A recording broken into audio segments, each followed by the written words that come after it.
이제 막 가룟 유다는 예수님을 대제사장에게 팔아 넘기기 위해 유월절 만찬 장소를 떠났습니다. 마가복음은 예수님께서 유다가 예수님을 팔 것을 분명히 말씀하신 후에 주의 만찬을 베푸셨음을 내용으로 구분하고 기록하고 있습니다. 우리가 오늘 함께 읽을 마가복음 14장 22절에서 26절까지의 말씀 우리가 한 목소리로 봉독하겠습니다. 22절부터입니다. 시작. 저희가 먹을 때 예수께서 떡을 가지사 축복하시고 떼어 제자들에게 주시며 가라사대 받으라 이것이 내 몸이니라 하시고 또 잔을 가지사 살해하시고 저희에게 주시니 다 이를 마시매 가라사대 이것은 많은 사람을 위하여 흘리는 바 나의 피 곧 언약의 피니라.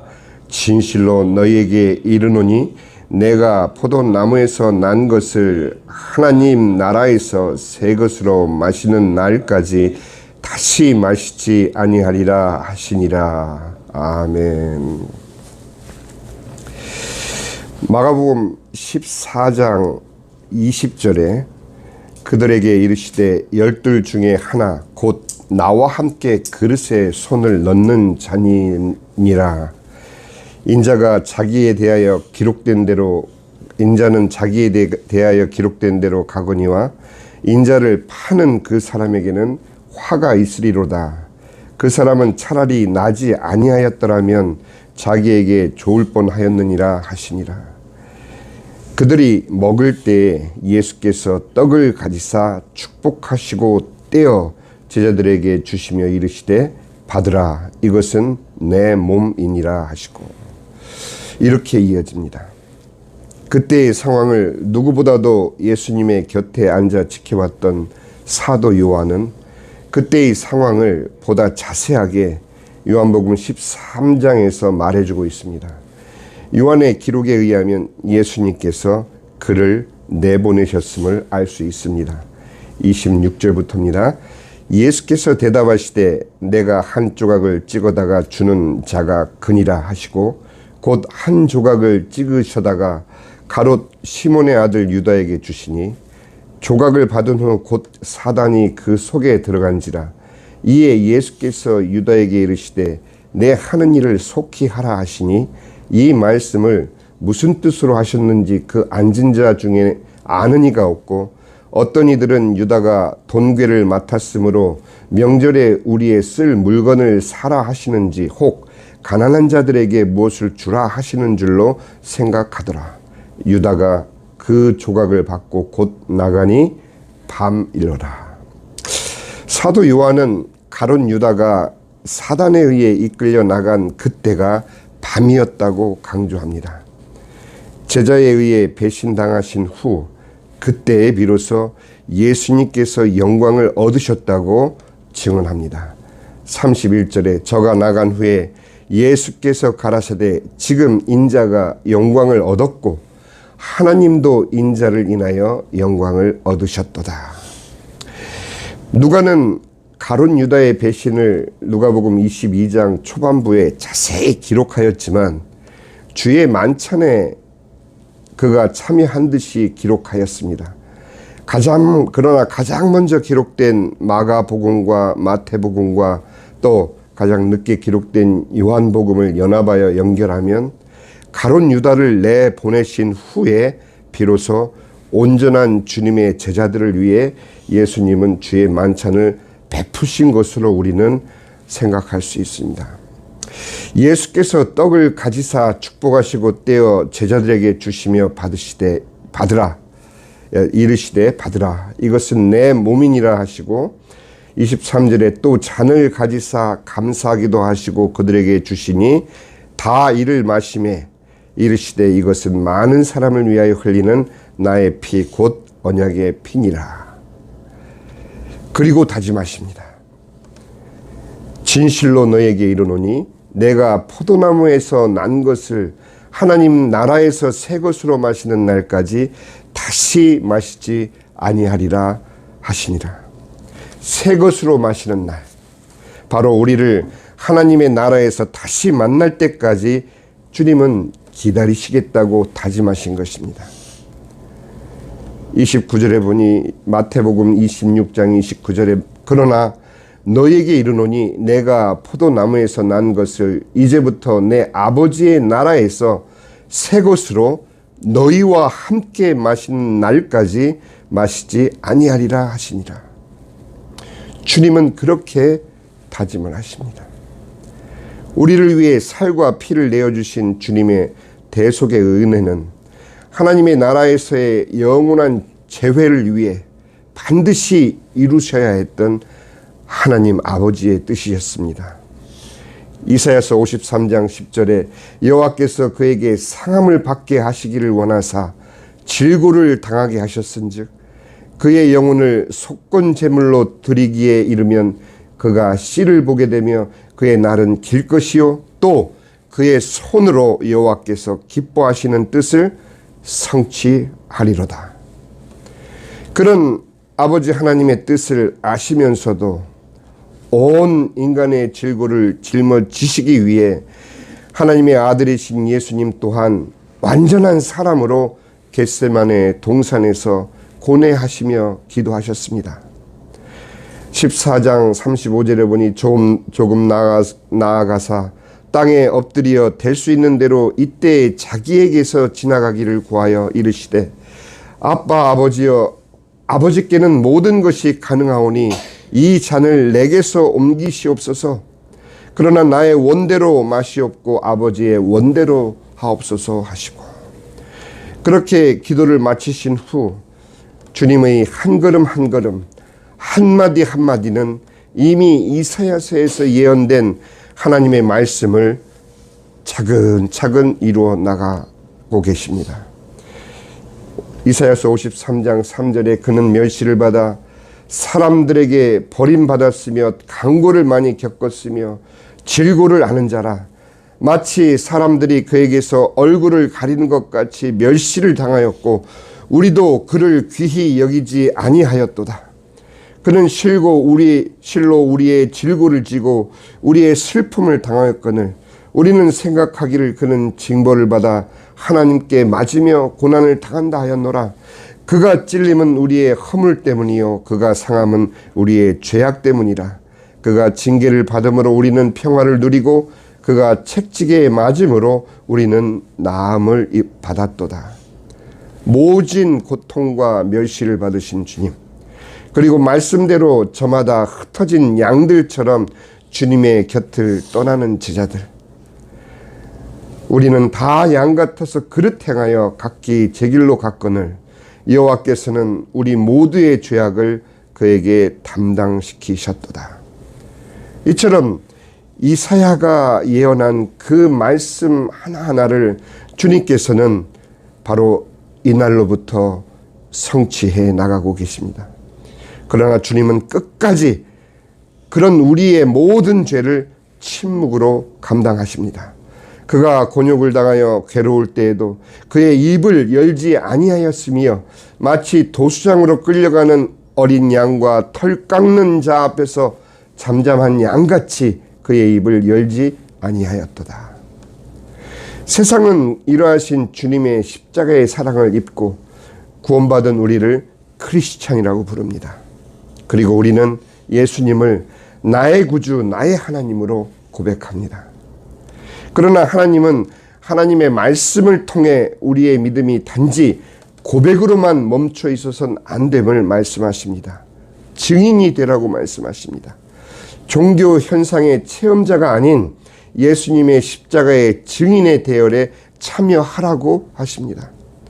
그리고 십자가를 참으신 예수님처럼 세상에서 분명히 믿는 자로 살아갈 때에 당하는 부끄러움을 개의치 않고 그 길은 분명히 낙심되고 피곤한 길일 텐데 그러나 예수님만을 바라보며 인내로서 경주에 임하라고 요구하고 계십니다.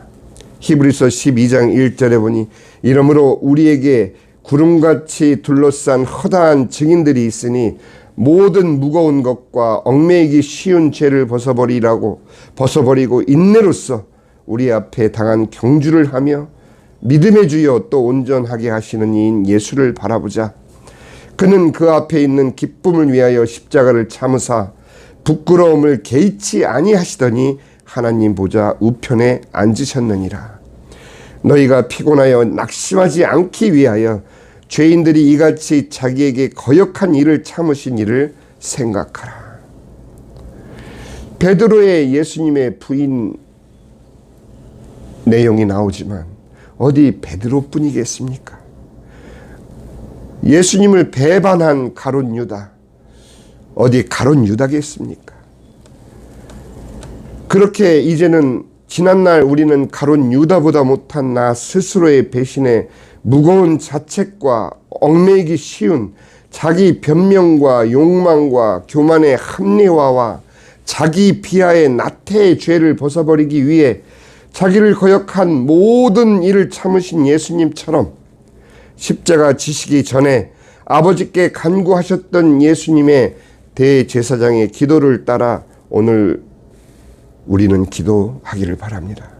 그렇게 오늘을 시작으로 고난주간 내내 정녕 주님께서 어떤 마음으로 아버지 하나님께 기도하셨는지 그 대제사장의 기도를 여러분들이 묵상하시면서 또한 함께 주님의 고난의 여정을 여러분들이 함께 상고한다면 정녕 우리가 오늘 바라고 원하는 대로 우리의 믿음이 다시 한번 주님 앞에 온전하여질 수 있도록 이 시간 우리가 함께 기도 제목을 나누겠습니다. 첫째는 세상에 속하지 않게 하옵소서. 요한복음 17장 16절에 내가 세상에 속하지 아니함 같이 그들도 세상에 속하지 아니하였사옵나이다. 예수님께서는 분명히 우리의 정체성을 세상에 속하지 아니하였다고 그렇게 말씀하셨습니다. 우리 자신을 돌아볼 때 과연 나는 온전히 주님께로만 속한 자인지, 두 번째는 구체적인 하나님의 진리의 말씀으로 구별되게 하옵소서. 17절에 보니 그들을 진리로 거룩하게 하옵소서. 아버지의 말씀은 진리니이다. 우리가 정녕 하나님의 말씀을 진리로 믿을진데 또한 사역자로서 이 말씀을 증거하는 우리의 증거 속에 정녕 하나님의 말씀이 진리로 선포되고 있는지, 아니면 나의 생각과 세상의 풍조와 세상의 유행을 따라 나의 말씀도 그렇게 왜곡되고 있는지. 세 번째는 세상을 향해 복음을 들고 보냄을 받게 하옵소서. 18절에 보니 아버지께서 나를 세상에 보내신 것 같이 나도 그들을 세상에 보내었고, 세상에 속하지 않은 우리를 세상에 보낼 때 하나님께서 예수 그리스도를 통해서 이루신 그 십자가의 구원이 바로 우리가 세상에 나가는 이유요, 내용이요, 목적이 될 것입니다. 아버지께서 예수님을 세상에 보내셔서 우리를 구원하신 것처럼 이제 예수님께서도 우리를 세상으로 보내어 구원할 자를 구원하기를 원하시는 것이 바로 예수님께서 십자가 지시기 전에 아버지께 간곡히 기도한, 우리를 위해서 기도한 내용인 것입니다. 다른 곳에서 우리가 교훈을 찾을 이유가 없죠.